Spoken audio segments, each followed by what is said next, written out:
आज हम लोग वो पढ़ने वाले हैं। हेलो, जो लड़कियों में नहीं होता। हाँ, मतलब कुछ कुछ लड़कियों में होता है।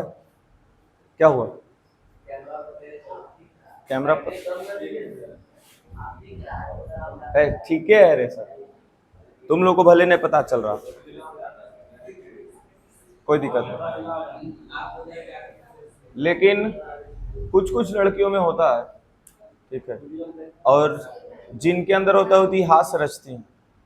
ठीक है, हाँ, बाकी सब तो ऐसे ही देखो देखो गप्पे करे लगा। ये सबको पहले से पता है कि मेरे बारे में आज पढ़ाई होना नहीं है, इसलिए पढ़ना नहीं। यहाँ देखो जो ह्यूमन ब्रेन है, ह्यूमन ब्रेन को दो पार्ट्स में डिवाइड कर दिया जाता है। ठीक है, ऐसे बीच से ऐसे फाड़ करके। तेरे नाम मूवी देखे हो? ठीक है, हाँ, तेरे नाम में बीच बीच में एकदम वो सलमान खान बाल झाड़ के आता था, एकदम बीच से अगर जो फाड़ दिया जाए एकदम वैसे ही बीच से, ठीक है, तो दो बराबर भाग में बढ़ जाएगा। ठीक है, दो बराबर हेमियस्फेयर में बढ़ जाएगा। ठीक है, और उन दो हेमियस्फेयर को एक चीज ज्वाइन करके रखता है, उसको बोलते हैं कॉर्पस कैलोसम। होगा लिखा हुआ लास्ट में। लेफ्ट और राइट हाफ को डिवाइड करके या कनेक्ट करके जो रखने वाला है वो है कॉर्पस कैलोसम। याद रखना है ऑब्जेक्टिव के लिए ये चीज, कॉर्पस कैलोसम। देखो यहाँ लेफ्ट और राइट ब्रेन को कनेक्ट कर करके रखा हुआ है, इसको हम लोग बोल रहे हैं कॉर्पस कैलोसम। ह्यूमन ब्रेन तीन पार्ट्स में डिवाइडेड है। पहला फोर ब्रेन, दूसरा हिंड ब्रेन, ये मिड ब्रेन, और तीसरा हिंड ब्रेन। जो फोर ब्रेन है वो मोस्ट ऑफ द पार्ट को कवर कर रहा होता है। मिड ब्रेन बहुत ही छोटा पार्ट और बहुत ही कम चीजों को संभालने वाला है। और उसके बाद फिर है हिंड ब्रेन, जिसको हम लोग पीछे का दिमाग भी बोलते हैं। कितना लोग को अगर जो ऐसे यहाँ पर पीटते हैं तो बोलता है सर पीछे नहीं पीटिए, छोटा दिमाग होता है वहां पर। दिमाग तो यहाँ से लेकर के एकदम यहाँ तक रहता है।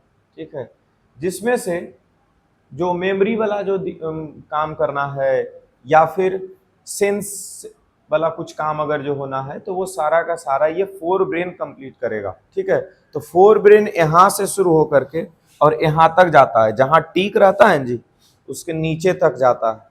ठीक है, समझ पा रहा है? फोर ब्रेन यहाँ से शुरू होकर के जहाँ तक टीक है लगभग वहां तक फोर ब्रेन जाएगा। ठीक है, और उसके नीचे जो है तुम्हारा हिंड ब्रेन होगा, और हिंड ब्रेन और फोर ब्रेन के बीच में बहुत ही छोटा सा पार्ट होता है मिड ब्रेन का। ठीक है, अब फोर ब्रेन लार्जेस्ट पार्ट है और स्मॉलेस्ट पार्ट तुम्हारा हो गया मिड ब्रेन। हिंड ब्रेन सबसे नीचे वाला भाग हो गया, और लेफ्ट और राइट हेमियस्फेयर को कनेक्ट करने वाला हो गया कॉर्पस कैलोसम। ठीक है, इस क्या चीज, आवाज नहीं आ रहा। स्पाइनल कॉर्ड से ये हिंड ब्रेन कनेक्ट होगा, देखो यहां से ये नीचे जाएगा मेडुला ऑब्लोंगाटा से नीचे।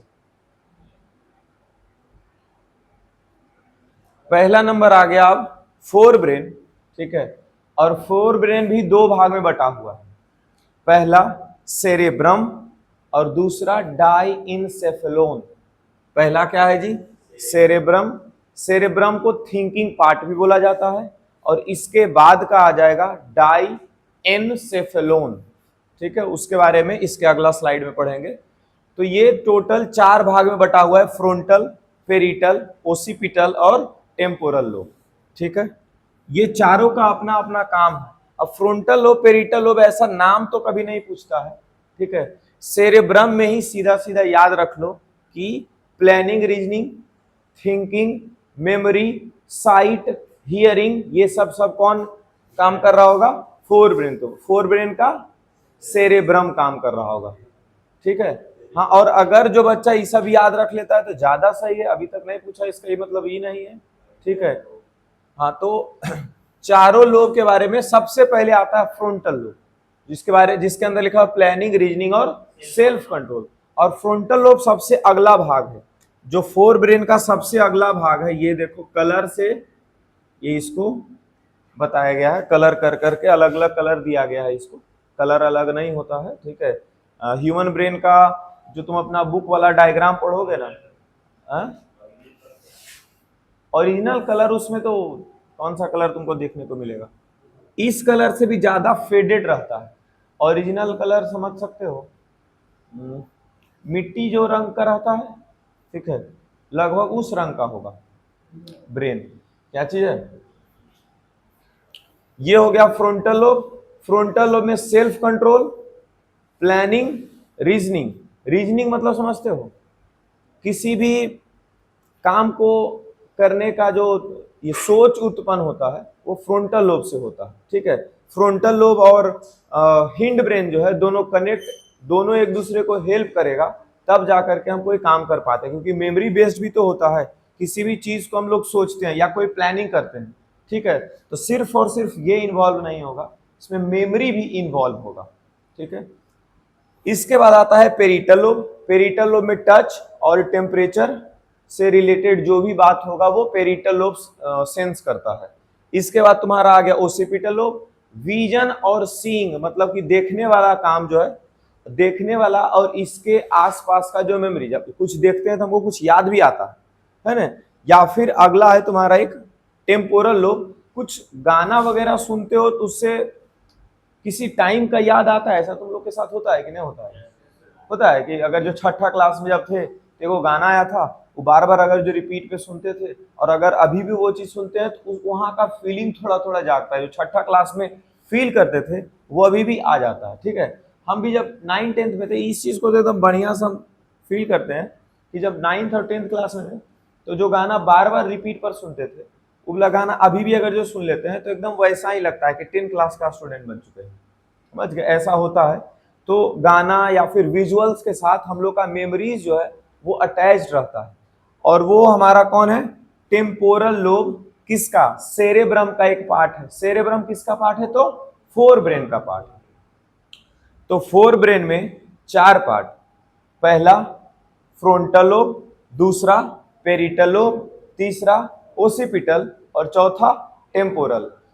सबसे पहला फ्रंटल लोब, फ्रंट से फ्रंटल याद रख सकते, सबसे आगे भाग फ्रंट, उसी को क्या बोला गया है, फ्रंटल लोब। और आगे वाला जो दिमाग है हमारा वो सोचने का काम करेगा, थिंकिंग का काम कर लेगा, रीजनिंग का काम कर लेगा, प्लानिंग का काम कर लेगा। ये सब काम किसका हो गया तुम्हारा, फ्रंटल लोब का। सेल्फ कंट्रोल भी इसी के अंदर आ गया। पेरिटल लोब में आ गया टच और टेम्परेचर। पेरिटल लोब में कौन कौन आ गया जी, टच, टेम्परेचर, टेस्ट। अच्छा, इससे ये तुमको नहीं लग रहा है जो सेंस ऑर्गन वाला काम था उसमें लगभग काम पेरिटल लोब का। सेंस ऑर्गन स्किन करता, स्किन जो है टच, ठीक है, टंग जो है टेस्ट, और टेम्परेचर जो है स्किन। ये 5 सेंस ऑर्गन में से 3 सेंस ऑर्गन का काम कौन कर रहा है, पेरिटल लोब। टच स्किन का, ये टच भी स्किन का, टेम्परेचर भी स्किन से रिलेटेड चीज है, ठीक है, स्किन को ही पता चलता है, मतलब कि हमारे बॉडी के ऊपर भाग को ही पता चलता है टेम्परेचर के बारे में। और टेस्ट यानी कि टंग का काम पेरिटल लोब कर रहा होता है। उसके बाद फिर ओसिपिटल लोब में विजन आ गया, और यहां पर कौन है, टेम्पोरल लोब में आ गया तुम्हारा हियरिंग। और हियरिंग के बगल में मेमोरी लिखा हुआ है, वो वही चीज लिखा हुआ है, इसको ऑडिटरी भी बोलते हैं, ठीक है, इसको ऑडिटरी। हियरिंग ऑडियो से रिलेटेड है कि नहीं, ठीक है, इसीलिए इसको ऑडिटरी लोब भी बोलते हैं, ठीक है। कंफ्यूज नहीं होना अगर कहीं ऑडिटरी लोब लिखा हुआ मिले तो, ठीक है। ऑडियो से समझ लेना है कि हियरिंग से रिलेटेड चीज, और कोई चीज अगर हम सुनते हैं तो उससे हमारा मेमोरी भी रिलेट करता है, किसी चीज को देखते हैं तो वहां से भी हमारा मेमोरी जो है रिलेट करता है, ठीक है। पास्ट हमारा कुछ ना कुछ याद आता है उन सब चीजों से रिलेट होकर के, ठीक है। इतना हमको लिख लिख के समझाने में बहुत समय लग जाता। अच्छा हाँ, यहाँ पर जो है ध्यान में ये भी रख लें कि ये जो पहला भाग हुआ, आगे वाला जो भाग हो गया वो तुम्हारा कौन सा हो गया, फ्रंटल लोब। यहाँ बीच में आ गया पेरिटल लोब। इसके नीचे देखो ऐसे जा रहा है, ये ऐसे जा रहा है, ये फोर ब्रेन ऐसे शुरू होकर के ऐसे जा रहा है, और ये बीच से कटा हुआ है। ये जो है ना, इतना मोटा अगर जो होगा तो ये बीच से काटा गया, आधा भाग इधर और आधा भाग अलग कर दिया गया। तो हम लोग आधा भाग को पढ़ रहे हैं, आधा भाग में भी यही सब चीजें होंगी, बीच से जब काटा गया, ठीक है। तो इधर भी यहां से फ्रंटल लोब शुरू होकर के इधर तक गया होगा जी, तो बीच से कटा हुआ है, तो इतना भाग के बारे में पढ़ रहे हैं, इधर के बारे में नहीं पढ़ रहे हैं। ठीक है, उसी अच्छा है, ये तो अब अगला पार्ट में आ जाएगा। ये यहां से ऐसे शुरू होकर के जा रहा है। ठीक है, सबसे पहला कौन सा, आंख बंद करके सब लोग बोल लो तो एक बार। सबसे पहला फ्रंटल लोब, दूसरा पेरिटल लोब, तीसरा ओसिपिटल लोब, चौथा टेम्पोरल लोब। ठीक है, फ्रंटल लोब का काम है रीजनिंग का, थिंकिंग का, प्लानिंग का, सेल्फ कंट्रोल, ये सब चीजें हो गई। ठीक है, उसके बाद आता है पेरिटल लोब। पेरिटल लोब है टच का, टेम्परेचर का और टेस्ट का। टच, टेम्परेचर, टेस्ट, T3 या TQ बोल सकते हैं इसको। टच, टेम्परेचर, टेस्ट, TQ बोल सकते हैं। किसके लिए, पेरिटल लोब के लिए। उसके बाद कौन आ गया, ओसिपिटल लोब। ओसिपिटल लोब में क्या आ जाएगा, सीइंग और विजन। ठीक है, उसके बाद आ जाता है टेम्पोरल लोब। टेम्पोरल लोब में क्या आ जाएगा जी, हियरिंग के साथ साथ मेमोरी कनेक्ट होना है ना, तो हियरिंग एंड मेमोरी। तो ये मेमोरी जब हम लोग बात करेंगे, अभी और आगे बात करने वाले हैं मेमोरी के बारे में। ठीक है, तो ये मेमोरी जो है ना, मेमोरीज के बारे में बात कर रहा होगा, कुछ यादें, कुछ यादों के बारे में बात कर रहा है, कि हम कुछ सुनते हैं उससे कनेक्ट होता है हमारी कुछ यादें, उसके बारे में बात कर रहा है। ठीक है, असल में जो मेमोरी, जो स्टोरेज तुम लोग जानते हो कि कुछ याद करते हैं तो रह जाता है, वो स्टोरेज किसी और ब्रेन का पार्ट में आएगा। ठीक है, ये सिर्फ और सिर्फ मेमोरीज वाला जो मेमोरी है उसके बारे में बात कर रहा है। ठीक है, आगे बढ़ते हैं। तो फोर ब्रेन का सेरेब्रम तो कंप्लीट हो गया। अगला कौन सा पार्ट था, डाइंसेफेलोन। ठीक है, इसमें आ गया थिंकिंग पार्ट सेरेब्रम में। अगला आ जाएगा डाइंसेफेलोन, ये लो। अब डाइंसेफेलोन में दो भाग है, थैलमस और हाइपोथैलेमस। ठीक है, एनसीईआरटी में थैलमस के बारे में बात नहीं किया है, डायरेक्टली हाइपोथैलेमस के बारे में बात किया। अब हाइपो मीन्स होता है नीचे, बिलो। हाइपो मीन्स क्या होता है, नीचे, नहीं तो फिर इसको बोल सकते हो बिलो। थैलमस के नीचे जो होगा उसको क्या बोला जाएगा, हाइपोथैलेमस। तो उससे पहले हम लोग पहले थैलमस को पढ़ लिए। अब थैलमस के बारे में क्या बोला गया है जी, कि रिले सेंटर है। कैसा सेंटर है ये, कल रिले न्यूरॉन के बारे में जाने थे। रिले न्यूरॉन क्या कहता था, रिले न्यूरॉन किसको बोलते थे, कनेक्ट करने वाला न्यूरॉन को। सेंसरी न्यूरॉन और मोटर न्यूरॉन को कनेक्ट करने वाला न्यूरॉन कौन था, रिले न्यूरॉन। उसी तरह से थैलमस को क्या बोला गया है, रिले सेंटर। थैलमस को क्या बोला गया है, रिले सेंटर। तो फोर ब्रेन का जो सेरेब्रम था और डाइंसेफेलोन को कनेक्ट करने वाला जो पार्ट है उसी को हम लोग क्या बोलेंगे, थैलमस बोलेंगे। देखो ना यहां देखो, हाइपोथैलेमस बहुत ही छोटा सा पार्ट होता है। यहां कौन है जी, हाइपोथैलेमस। ये डायग्राम जो है ये अंदर से को कनेक्ट है, अंदर से इधर तक गया हुआ है। ठीक है, तो इधर भी हाइपोथैलेमस लिखा हुआ, इधर भी हाइपोथैलेमस लिखा हुआ, इससे कंफ्यूज नहीं होना। 3D डायग्राम को 2D बनाएंगे तो ऐसा दिक्कत तो होगा। ठीक है, ये डायग्राम यहां देखना, ये जो ग्रीन वाला पार्ट है, यहाँ वाला हल्का सा ग्रीन वाला जो पार्ट है वो क्या है, थैलमस। ठीक है, और ग्रीन वाला पार्ट के अंदर है ये पार्ट, ये ऑरेंज कलर का, और अंदर से अंदर इधर है, उसको हम लोग क्या बोल रहे हैं, हाइपोथैलेमस। इसीलिए ना होगा थैलमस के बिलो हाइपोथैलेमस। थैलमस ऊपर से है और उसके अंदर क्या है जी, थैलमस। ये रहा थैलमस, और इसके अंदर है ये हाइपोथैलेमस। तो ऐसे अगर जो रहेगा तो जितना दूर थैलमस है उतना दूर तो हाइपोथैलेमस को ढक देगा ना। तो इधर वाला पार्ट और इधर वाला पार्ट दिख रहा है, कौन है, हाइपोथैलेमस। थैलमस क्या काम करता है, तो थैलमस है रिले सेंटर। ये कनेक्ट करता है सेरेब्रम को और डाइंसेफेलोन को। ये क्या कनेक्ट करता है, सेरेब्रम को और डाइंसेफेलोन को। डाइंसेफेलोन बोलने से ज्यादा बेहतर है कि हाइपोथैलेमस को कनेक्ट करके देता है। ठीक है, किसका काम है ये, तो थैलमस का काम। यहां पर एक ग्लैंड भी मौजूद होता है, तुम लोग पढ़े हुए होंगे, पिट्यूटरी ग्लैंड, पढ़े हो। तो इसी के जस्ट नीचे यहां पर रहता है पिट्यूटरी ग्लैंड। ये ऐसा दुगो गोला बना के रहता है, ऐसे ऐसे। यहां पर एगो ग्लैंड भी रहता है, उस ग्लैंड का क्या नाम है, पिट्यूटरी ग्लैंड। यहां पर एगो और ग्लैंड रहता है, उसका नाम है पाइनियल ग्लैंड। तो ये सब हम लोग इसी चैप्टर में कल पढ़ेंगे ग्लैंड के बारे में। ठीक है, और डायग्राम कहाँ कौन कौन होता है उसका भी हम लोग लेबलिंग जान करके रखेंगे। ठीक है, कि कौन सा ग्लैंड कहाँ पे होता है। फिलहाल हम लोग क्या पढ़े, थैलमस जो है वो रिले सेंटर है। रिले सेंटर मतलब कनेक्ट करने वाला। रिले जहां भी आए वहां क्या समझ लेना है, कनेक्ट करने वाला। और किसको किसको कनेक्ट करेगा, तो फोर ब्रेन को किसके साथ कनेक्ट करके देगा, हाइपोथैलेमस को कनेक्ट करके देगा। अब हाइपोथैलेमस क्या क्या कंट्रोल कर रहा है, भूख, प्यास, ये सब कौन कंट्रोल करेगा, हाइपोथैलेमस।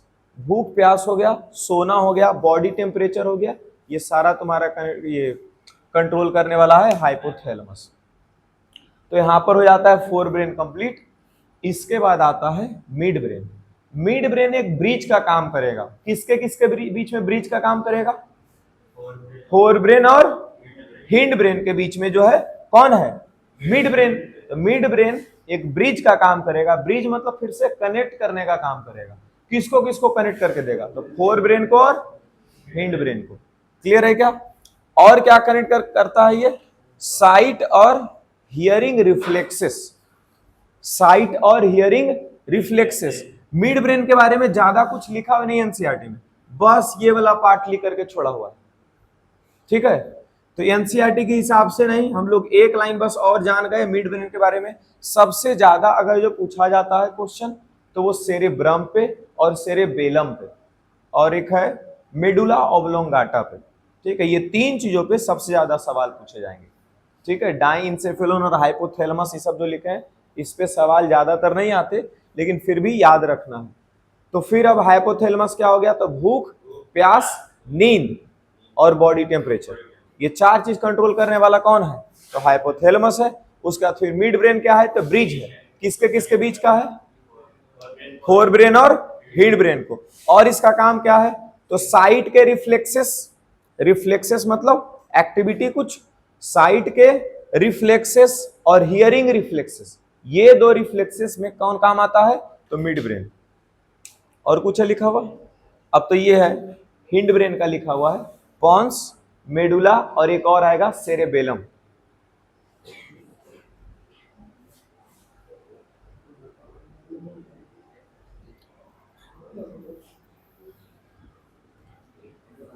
यहां देखो हिंड ब्रेन तीन पार्ट में डिवाइडेड है, सेरेबेलम, पॉन्स और मेडुला। सेरेबेलम, पॉन्स और मेडुला। सेरेबेलम और सेरेब्रम में बच्चा कंफ्यूज अक्सर होता है। ठीक है, होना भी चाहिए, सेरेब्रम और सेरेबेलम लगभग एक ही जैसा सुनने को मिलता है। अच्छा, बेलम में क्या, बेलम जब पढ़ते हो तो इससे तुमको याद आना चाहिए बेल, और बेल जो है लगभग बैलेंस से रिलेट कर सकते हो। ठीक है, जहां भी तुमको जेंटलमैन बनाने का कोशिश किया जाएगा तो वो सेरेबेलम के तरफ से ही किया जाएगा। जेंटलमैन समझते हो, सही से बोलना, सही से बैठना, सही से चलना। ठीक है, जैसे कितना लोग चलता है पूरा कमर मटका लेगा, नहीं तो फिर एकदम ऐसे तिरछा करके चलेगा, तो सही से चलने का उसको तरीका नहीं मालूम है। क्यों? क्योंकि उसका सेरेबेलम में गड़बड़ है। समझे, उसको सेरेबेलम जो है उसको सही चीज नहीं सिखाया। सेरेबेलम क्या करके देगा हम लोगों का, बॉडी पोस्चर संभालने के लिए मदद करेगा, बॉडी बैलेंस में मदद करेगा। तो इसका मतलब है कि वॉकिंग में, ठीक है, तुम्हारा बोलने का जो तरीका है उसमें सब में कौन हेल्प करेगा जी, सेरेबेलम हेल्प करेगा। क्या क्या लिखा हुआ है, बैलेंस, पोस्चर, कोऑर्डिनेटेड मूवमेंट, जैसे लाइक राइडिंग ए बाइक, बाइक चलाना हो, साइकिल चलाना हो, पैदल चलना हो, ये सब किसका काम है, सेरेबेलम का। ठीक है, सेरेबेलम, बेलम से क्या याद रखना है, बैलेंस। आशीष, बेलम से क्या याद रखना है, बैलेंस। हाँ, बैलेंस में क्या क्या आ गया, हेलो, बैलेंस में सब कुछ आ गया। बैलेंस जैसे कह रहे हो तुमको पतला रास्ता पे, हेलो, खेत का आरी पे चलना है ना, तो स्पीड में भी चल जाता है तुम लोग, है ना। तो सेरेबेलम तुम्हारा ट्रेंड हो चुका है, कितना पतला रास्ता पे भी चलना। अच्छा, 2.5 इंची का दीवार पे भी लड़का लोग चल लेता है, पतला जो एक एक करके ईंट लगा हुआ रहता है उस पे भी लड़का लोग चल लेता है, पैर ऐसे तिरछा तिरछा करके चल लेता है जी। मतलब उसका सेरेबेलम पूरा ट्रेंड हो चुका है।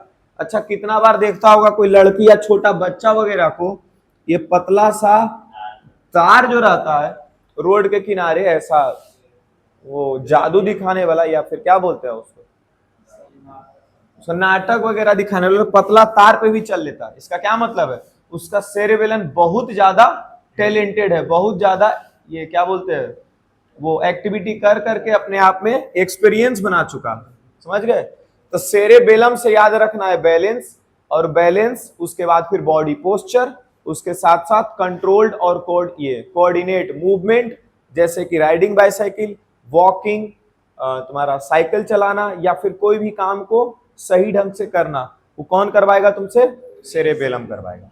इसके बाद आता है पॉन्स। इसके बाद आ गया पॉन्स। पॉन्स में क्या क्या हो गया जी, ब्रीदिंग रेट और स्लीप साइकिल। किसी किसी का स्लीप साइकिल बहुत ज्यादा खराब हो गया, ठीक है, या फिर बूढ़ा बुजुर्ग लोगों में देखते हो कि उनको नींद बहुत कम आता है, 3 बजे उठ करके भजन मारना शुरू कर देंगे। नहीं, उनका पॉन्स जो है ना वो डीएक्टिवेट हो रहा है धीरे धीरे, समझ गए। और जो ज्यादा छोटा बच्चा रहता है उसमें पॉन्स बहुत ही ज्यादा काम कर रहा होता है, 16 घंटा 17 घंटा 18 घंटा सोता है। और ये बोला भी जाता है कि जो बच्चा बचपन में ज्यादा सोता वो बहुत ज्यादा बुद्धिमान होता है। अब इतना ज्यादा नहीं सोना कि 22 घंटा 24 घंटा सोएगा। जब जन्म लेता है ना बच्चा तो वो 21-22 घंटा भी सोता है, ठीक है, वो तो सही चीज है, लेकिन 6 महीना 8 महीना बाद होते होते बच्चा का धीरे धीरे स्लीप साइकिल कम होता है, ठीक है। कोई कोई ऐसा भी होता है कि 16 साल की उम्र में भी 18 घंटा सो रहा है, 16 घंटा। तुम लोग ऐसा देखे हो किसी को, नहीं देखे हो। हम देखे, इसका स्कूल में था ये गौरव नाम का एक बच्चा था 2 साल पहले, वो स्कूलों टाइम में कितना बार हॉस्टल जाके सो जाता, अभी भी नींद आ रहा है नहीं। तो अब अगर जो नींद आ रहा है ना तो पॉन्स में गड़बड़ी है, समझे। बचपन में नींद आना चाहिए बाबू, तो बचपन में तुम जगल होगा कि कन्ने से दूध पी ले हम, है ना, किधर से हम गाय भैंस वाला दूध जुगाड़ करके पी ले, तो उसमें जगल है। उस टाइम सोना था, सोता तो दिमाग उस टाइम तेज होता, तो अभी कम सोने का मौका मिलता। चलो ठीक है। तो ब्रीदिंग रेट और स्लीप साइकिल कंट्रोल करने वाला कौन है जी, पॉन्स। एकदम ही सबको रट रट के रखते जाओ। उसके बाद आता है मेडुला ऑब्लोंगाटा। जो भी इनवॉलेंट्री एक्शन होगा, हेलो, जो भी इनवॉलेंट्री एक्शन होगा जिस पे हमारा खुद का कंट्रोल नहीं है, जिसको हम लोग सोच के भी नहीं रोक सकते, वो सब कौन करेगा जी, मेडुला ऑब्लोंगाटा। जैसे कि heart beat, blood pressure, digestion, और बोलो ब्रीदिंग, एक्सक्रीशन, हाँ एक्सक्रीशन, ठीक है। नहीं एक्सक्रीशन बोला ना तो हम इजेशन याद आ गया हमको भी, ठीक है। हाँ, एक्सक्रीशन में क्या होता है जी, बॉडी वेस्ट को यूरिन के फॉर्म में बाहर करना। तो ये हम चाह कर भी कंट्रोल कर सकते हैं कि आज तो एकदम नहीं बनाने देंगे, पानी नहीं पिएंगे, बनेगा कैसे, नहीं कंट्रोल कर पाएंगे, कुछ ना कुछ बनते रहता है।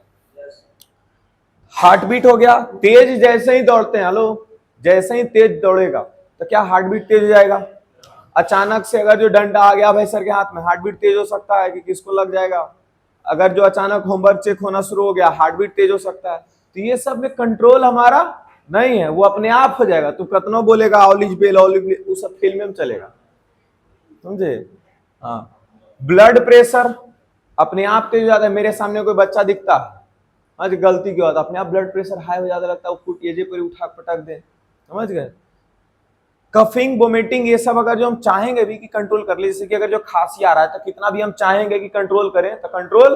अच्छा, इसमें एक चीज और आता है छूटा हुआ है, स्नीजिंग आता है। लेकिन आजकल स्नीजिंग भी कंट्रोल कर लेता है, नहीं कंट्रोल कर लेता है, पूरा आ रहा है पूरा एकदम नहीं बाहर आने देंगे। और लड़की लोग तक कहने नहीं, ये सबको स्नीजिंग कब हुआ होगा, पिछला बार 3-4 क्लास में हुआ होगा, ये सबको खत्म हो जाते हैं इतने में, एक वो आवाज आएगा खाली, बस समझ गया, स्नीजिंग खत्म।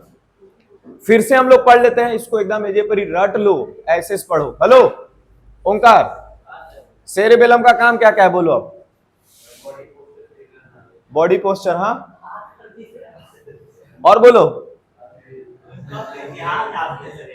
यहाँ झाप दे, हाँ बोलो बोलो बोलो। वाह, हाँ चलो ठीक है। तो सेरेबेलम जो है बैलेंस और पोस्चर का गेम है, ठीक है। जेंटलमैन वाला यही काम करवाएगा, कौन? सेरेबेलम। फिर कौन आया जी? पॉन्स। स्लीप साइकिल और क्या है? ब्रीदिंग। स्लीप साइकिल और ब्रीदिंग, ये कौन है? पॉन्स कंट्रोल करता। मेडुला ऑब्लोंगाटा इनवॉलेंट्री एक्शन करवाएगा, जैसे कि blood pressure, heart beat, sneezing, coughing. क्या चीज है? इनवॉलेंट्री सर्वाइवल एक्शन, मतलब जो जीवित रहने के लिए हम लोग को जरूरी है और इनवॉलेंट्री एक्शन भी है तो वो सब भी मेडुला ऑब्लोंगाटा करवाता है। जैसे कि सर्वाइवल के लिए हार्ट बीट जरूरी है ना, ब्लड प्रेशर जरूरी है ना, ठीक है, डाइजेशन जरूरी है ना, ये सब कौन करवाएगा? Medulla oblongata. इसमें एगो और चीज, अच्छा वोमिटिंग लिखा हुआ है, चलो ठीक है।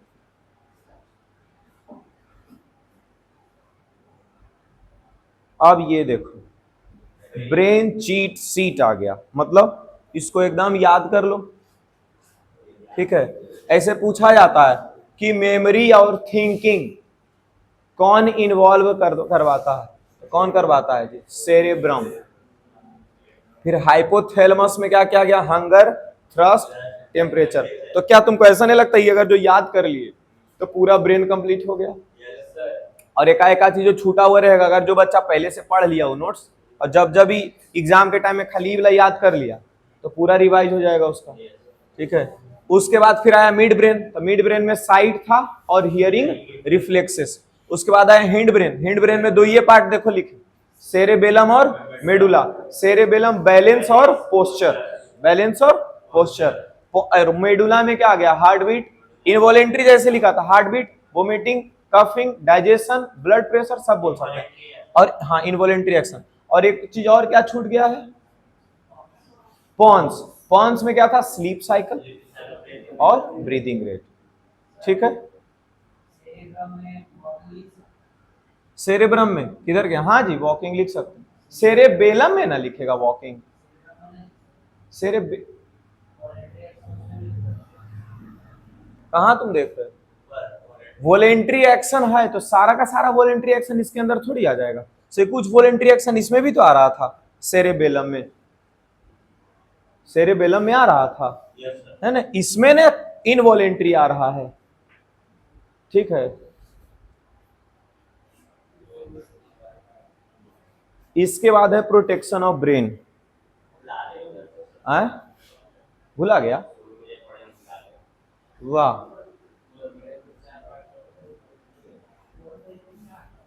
फोर ब्रेन का 4 पार्ट, ये लो।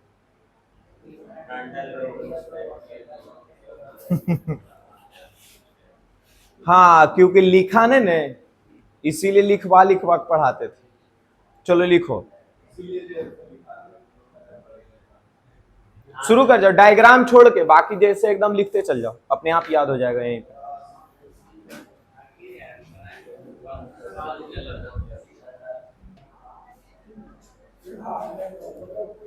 हाँ, अगला पार्ट है प्रोटेक्शन ऑफ ब्रेन।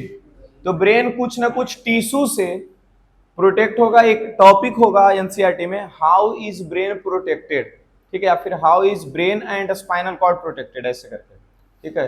तो ब्रेन का प्रोटेक्शन और स्पाइनल कॉर्ड का प्रोटेक्शन दोनों पढ़ेंगे और दोनों लगभग सेम ही है, ठीक है। ब्रेन को तो प्रोटेक्ट करने वाला एक बोनी बॉक्स है, उस बोनी बॉक्स को हम लोग बोलते हैं स्कल, जो खोपड़ी है, देखो एकदम ऊपर से तो चमड़ी दिख रहा है, ठीक है। चमड़ी का 1-2 लेयर जब हटेगा, ठीक है, तो अंदर में स्कल होगा। तुम लोग का स्कूल में रखा हुआ है एगो कंकाल, ठीक है, कंकाल के ऊपर जो खोपड़ी है उसी को हम लोग क्या बोलते हैं? बोनी बॉक्स। ब्रेन उसके अंदर रहेगा ना, ऊपर से जो कंकाल जो दिखता है ऊपर ऊपर से, ठीक है, तो ऊपर वाला जो पार्ट है वो क्या है? बोनी बॉक्स। उसको हम लोग क्या बोलेंगे? स्कल बोलेंगे। है लिखा हुआ बोनी स्कल या फिर ब्रेन बॉक्स, जिसको बोनी बॉक्स नहीं तो फिर सिर्फ और सिर्फ स्कल बोलते हैं, ठीक है। और वो किस चीज से बना हुआ होता है? क्रेनियम से। क्रेनियम से हार्ड पार्ट है, और इतना भी हार्ड नहीं है, लेकिन हाँ हार्ड है, क्रेनियम से, ठीक है। अब कभी कभार ऐसा होता है कि ये कभी कभार पटका जाते हैं या फिर सर में चोट लग जाता है, कभी कभार दीवार में टकरा गए, ऐसा कुछ होता है, ठीक है।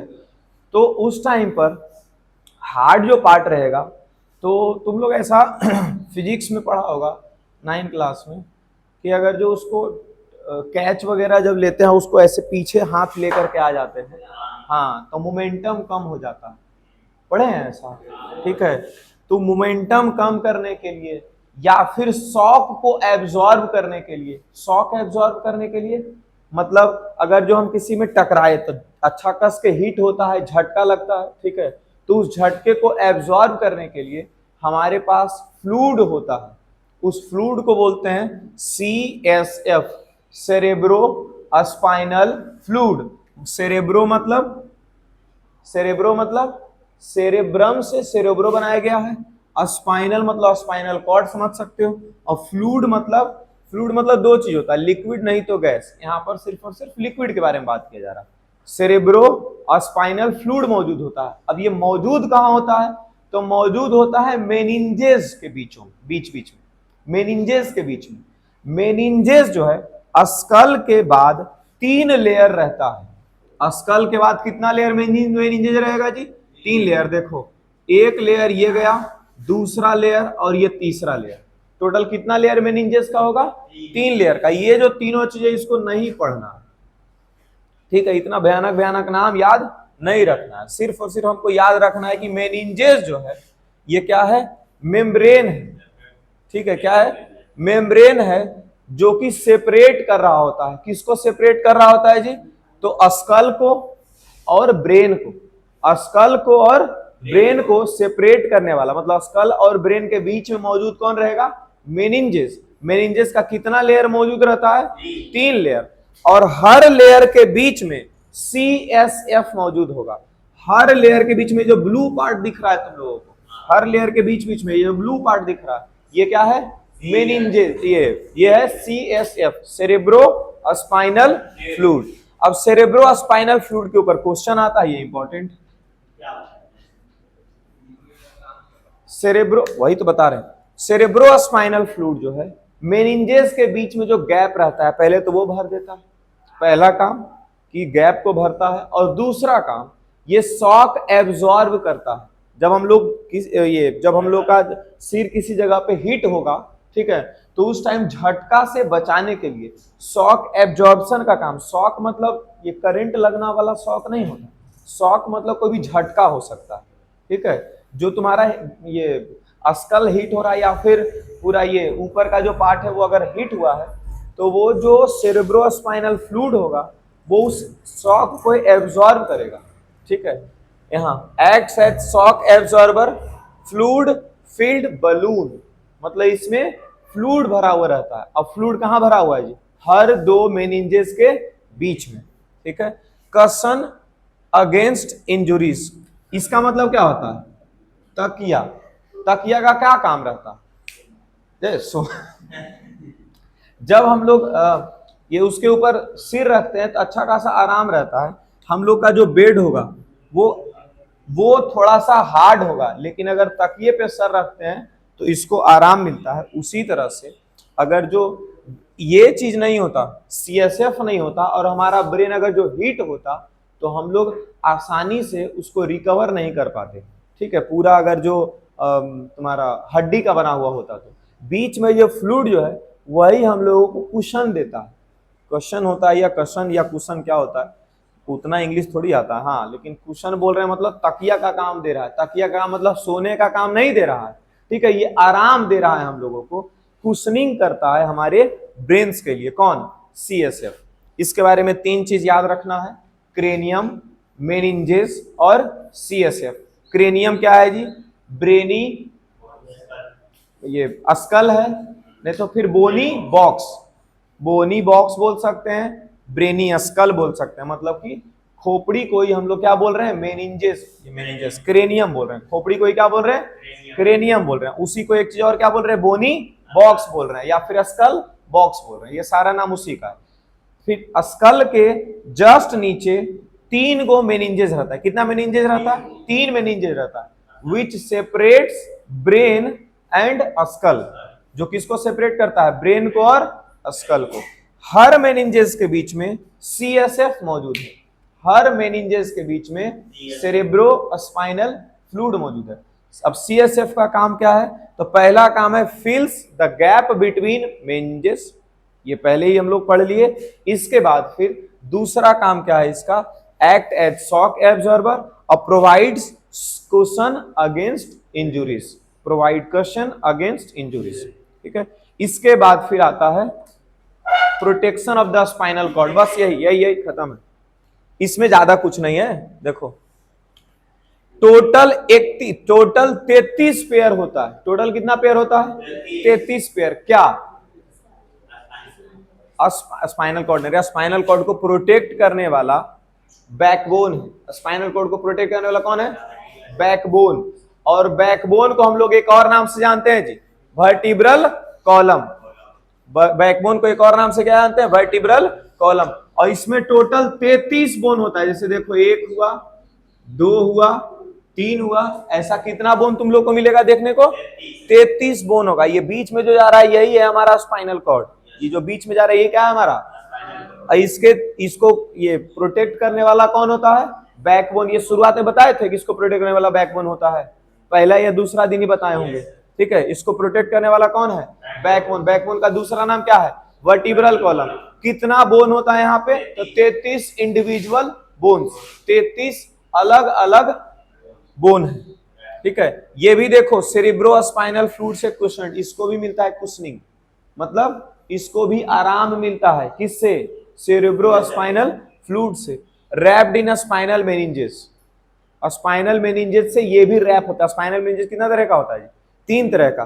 तो स्पाइनल मेनिंजेस इसको भी घेर करके ऐसे रखा हुआ रहता है, ठीक है। Just like the brain the spinal cord has defence, brain के जैसे स्पाइनल कॉर्ड के पास डिफेंस है, इसके पास भी क्या है, मेनिंजेस है।